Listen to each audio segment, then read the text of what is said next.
Yo, greetings, guys, and welcome to another episode of The Breakdown with DJ Odyccy. And yeah, man, I just woke up, sat on my chair, and started making something. And I decided that I'm gonna make an Amapiano track, like your private school Amapiano track, but only using FL Studio stock plugins. So everything that I'm gonna be using, there will be no Nexus, no Purity, no sample tank. It will just be everything that is FL Studio. So yeah, man. So we need to break it down.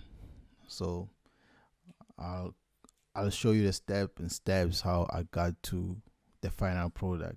So watch until the end and to hear the final product. So from now I'm gonna show you how I did the drums, how I did the chords, the lead, everything that's on the track. So yeah, let's get into it. Let's get into FL Studio now. The first thing that I started off is with was the drums, basically. Let's just do this like this. So I started with the drums. Now we have to get to where there's almost every sound in the song. Yeah. So let's get it to the drums. So the drums are in this pattern 1 here, and I actually used the packs from I actually used my premium sample pack, the Amapiano sample pack too. So yeah, so here's the drums that I used. I actually started off with the shaker here. Let's put it like this. Excuse me. So this is the shaker that I used. It's just a little shaker loop. It's only only a beat long. So when you play it on making fill each 2 steps, it plays like this. But I needed to make sure that I hear where the beat starts. So I put this shaker here, 1 shaker.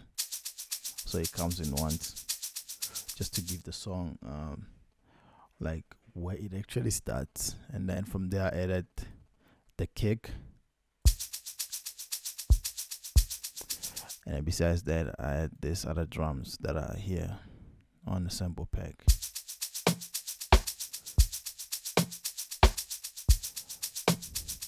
And that's how easy the drum pattern became. And I was like, yeah, this is a good loop and I don't want to complicate it.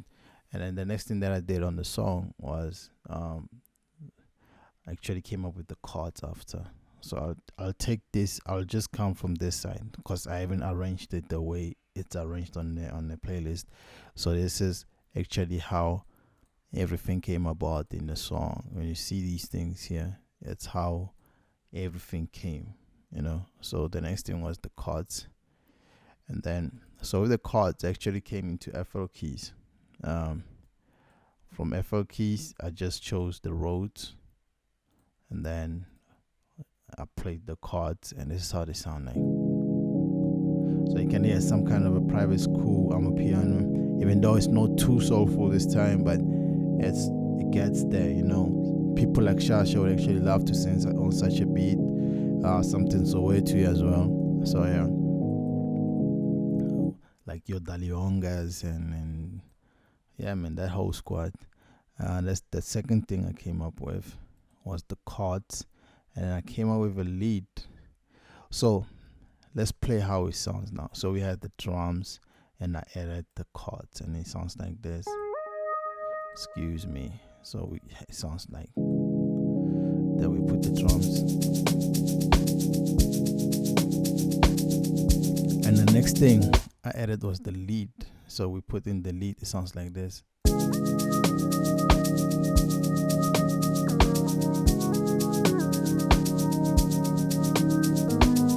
So here's how the lead looks. Played it like that, and then I used Minisynth as a plugin inside FL Studio, and I used this Lead 80, and it sounds like. Sounds amazing, right? So the next thing I had to come up with this harp here, and then it sounds like this.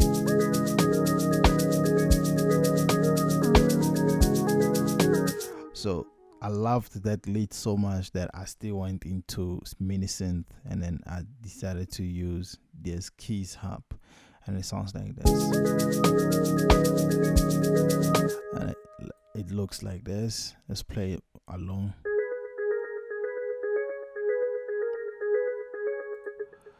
So yeah, I got it like that, and then as usual, the main thing again is to EQ, and then it was like this, and then I reduced it so that it can be inside the song, like it can link up with everything that's on the song, and then that's it. Like in EQ, I think one thing I haven't showed you is on the chords, the EQ on the chords, and I think I used compression as well on the chords. And then, sorry, put it like this.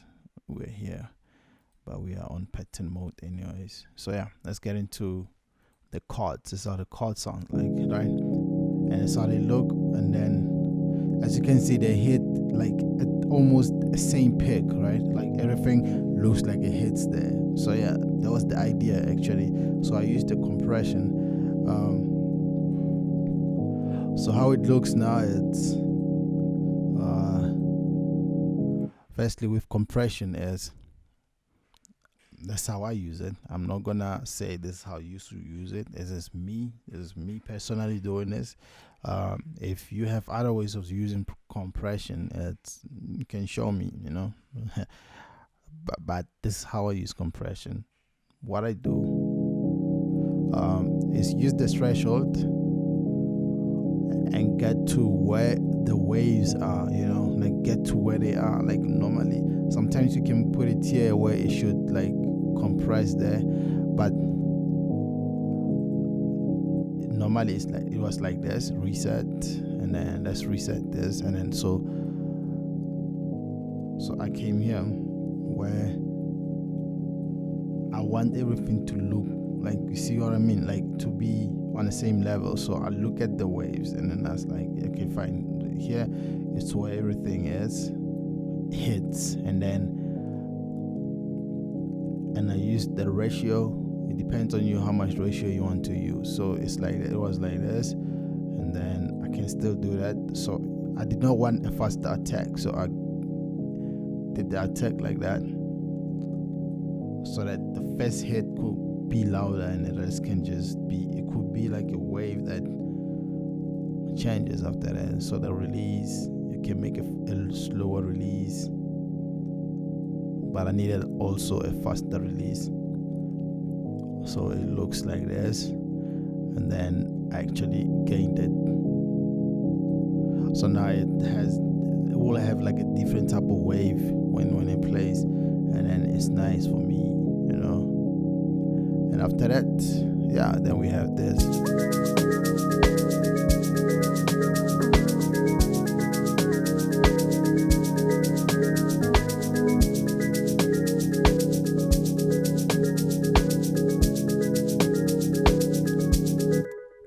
And that's where we get into the harp, right? And so the next thing I added was the trumpet. So let's play the trumpet for you, and then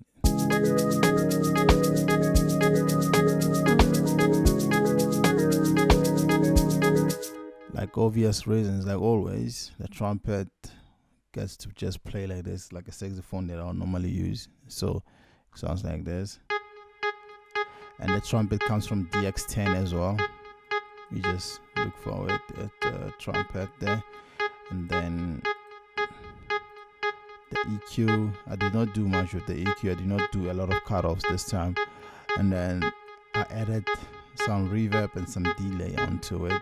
So with reverb, without reverb, without delay, it sounds like this. But with some reverb, so as to give it some room inside, you know.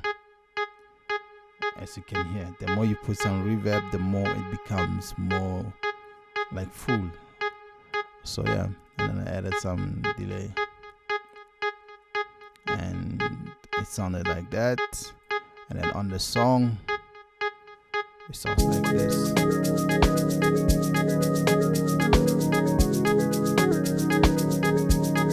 So I was like, okay, fine, we got all these sounds, and then I added some kind of a fill. So this is the fill.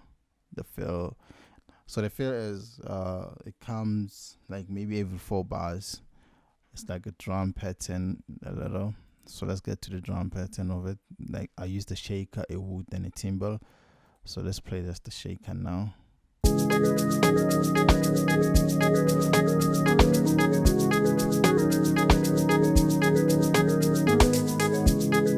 As you can hear, that's that sound, and then I was like, nah, I need something else on top. I added a wood, as you can hear, and then on top of everything now I added a timbre, and it sounds like this. So every 4 bars you have that type of sound coming in, and just to give your drum some kind of a variety a little bit. And then I added a bass. This was a log drum with some E flute inside, and then that's how they sound together.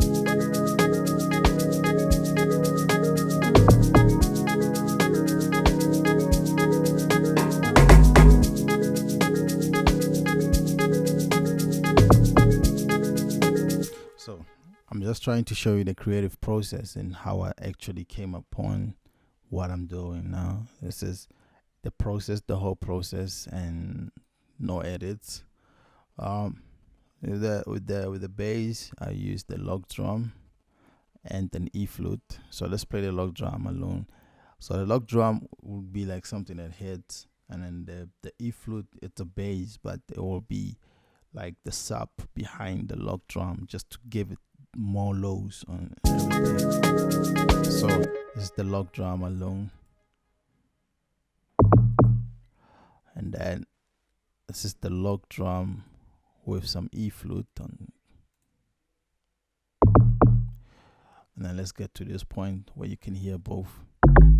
You can hear like now, even when it goes even higher, the bass it's more solid, and you have a sub behind your music. And then once it plays on some big speakers at the concert, my friend, you will feel the song.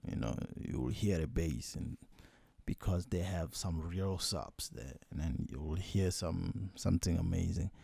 And then after putting some fills, right, after putting the bass, I had to put this sound effect. This is how it sounds alone. Sorry. So this is okay, fine. This is how they sound together. So the sound effect is this hit here, and then it also comes. So that's how they work together. And then this is it. I use the snare. It sounds like that, and I also use the timbre. They sound like that. They both come into channel 11 here for the SFX, and then they have like a delay. The delay is on 2, and then the reverb is just high. I've increased the reverb so bad, even the decay, yeah. And then that's how it sounds alone like this. So the main idea is to get a sound that's gonna even be more fuller, but it comes just a few times. Like it comes once every 8 bars, and then same as this one, it comes once every 8 bars. You see, it's just here. And yeah, that was the next thing. The next thing that I did onto the song was to add a pad, and the pad alone sounds like this. So it also has the chords of the roads.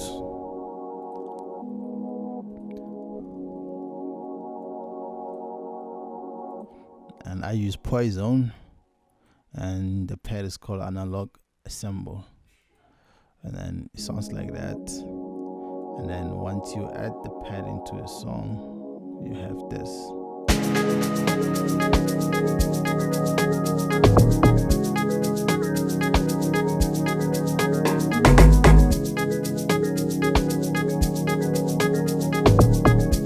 But then I realized that I need maybe a sub bass behind it, because on the pad, what I did, the pad was um, like almost every sound, I killed their lows because I knew that I have to get their bass. And then you don't want even your pad to clash with your bass because they have the lows on them. So you want to have a bass line that's gonna play alone.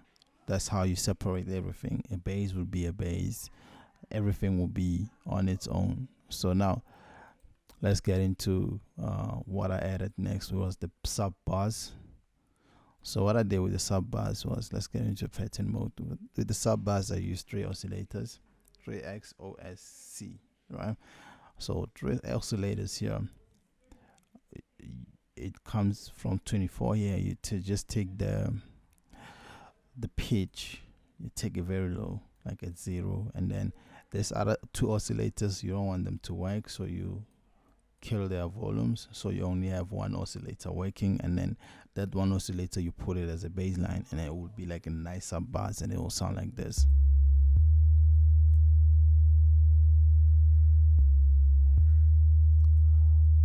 Yeah, it's a sub bass just like that, just to be under just to give the chords, the pads, that low in the song, and then, well, together they sound like this.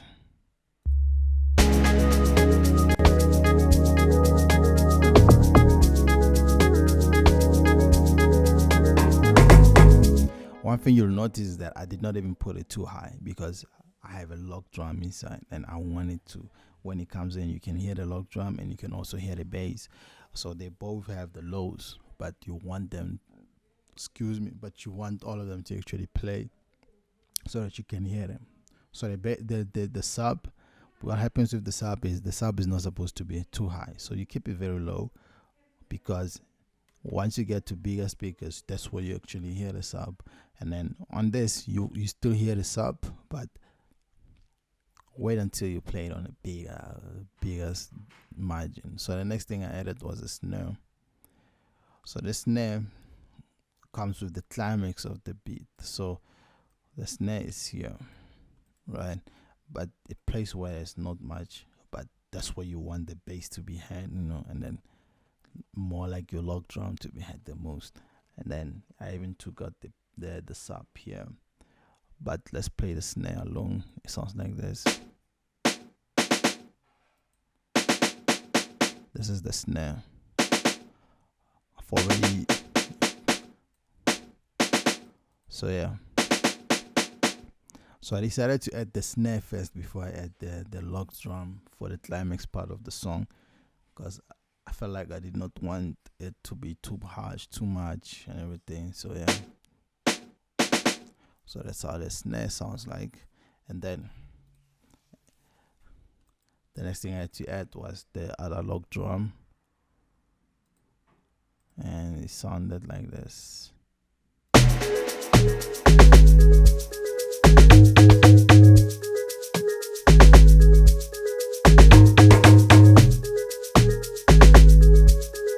So what happens here? It's a different type of feel now. You want people to actually dance more, and then it still has the E flute behind it. They play the same keys, and then it sounds like that.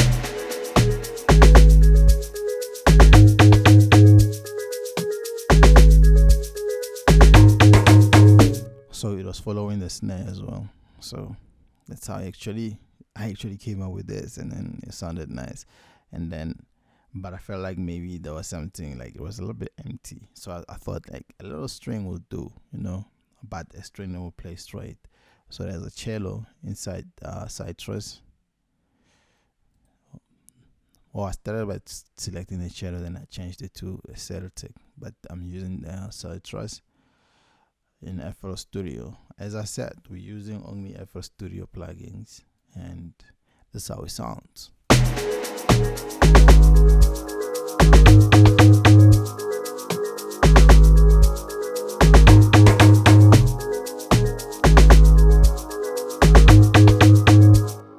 You see how it sounds, and then I'll show you the chords, not the chords, the keys basically. It's just on G sharp,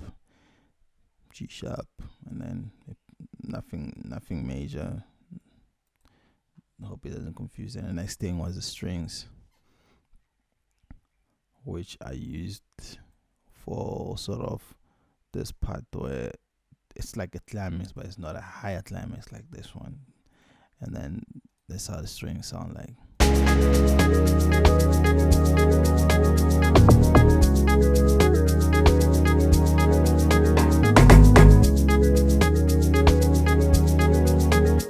So I used direct wave for this. The strings are already there in direct wave from packs in FL Studio, original FL Studio packs, and then that's how the strings sound like a movie, right? Like some kind of a movie. And then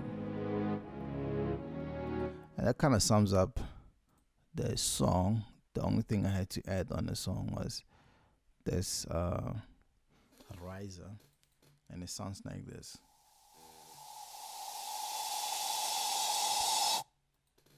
Yeah, and then that's it. That's how you actually make this Amapiano using stock plugins and some kind of a private school anyway, and I think now it's time for me to actually play the song, and please do buy my Amapiano sample pack. It's out, it's available, you can get it, it's very cheap.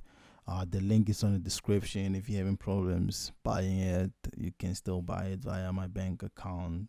I don't know if it works internationally though, but internationally that you have to buy it through PayHip. And then if you're South African or just neighboring, you can also use your FNB, everything. You can still deposit, and I'll send it through via email. And so without wasting time, man, let's just play the song, and so that you can hear what's going on now.